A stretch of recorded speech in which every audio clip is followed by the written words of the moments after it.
soo dhawaada asxaabay. beri baa waxaa jiray tuulo lagu magacaabi jiray Sitabuur. tuuladu ma ay lahayn wax iskuul ah, balse maalin maalmaha ka mid ah waxaa la furay iskuul aad u weyn oo in badan xirnaa. si kastaba ha ahaatee, sanado badan kadib dowladda ayaa go'aansatay in dib loo furo iskuulkan. dadku waa ay farxeen maxaa yeelay waxay ahaayeen dad sabool ah oo waxba ma ay haysan. hadda waxa ay heli doonaan waxbarasho firiir ah. hooyo, caruurtaada goorma ayaad geenaysaa iskuulkan? waayo subax waliba waa aad kaxaysaa si ay kuula shaqeeyaan. ogow, aqoon la'aan waa iftiin la'aan. hooyadii ayaa tidhi, anigu waxaan ahay faqiir oo ma awoodo iskuul, aniguna waa aan duqoobay, sidaa darteed waa inay ila shaqeeyaan, waayo aniga keligay waxba ma qaban karo. hawalwelin hooyo, miyaadan ogeyn in dowladdu dib u furtay iskuulkii qadiimiga ahaa, weliba si firii ah? hooyadii waa ay faraxday oo waxay tidhi, waad mahadsan tahay, anigu ma aan ogeyn in dib loo furay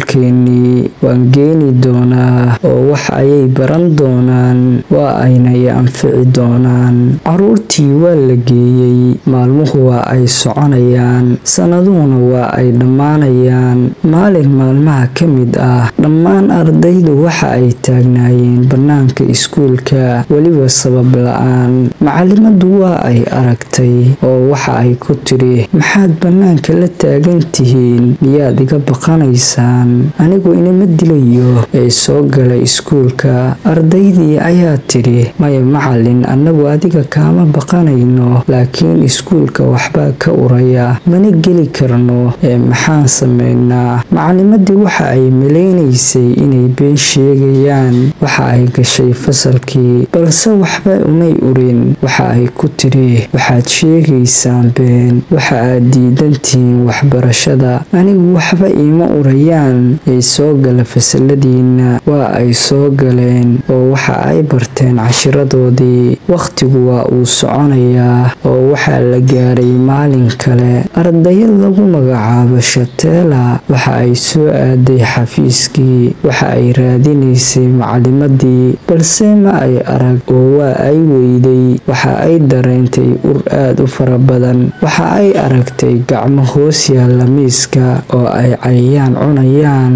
waa ay la yaabtay oo waa ay baqatay. waa ay gariirtay oo waa ay cabsatay. balse maxaa dhici doona? fadlan intaan haddaad nala soo gaadhay, nagu soo biir oo subscribe noo saara janalkeena. haddii aad horay noola joogtayna noo like garee, lana soco qeybaha dambe ee muuqaalka. mahadsanid.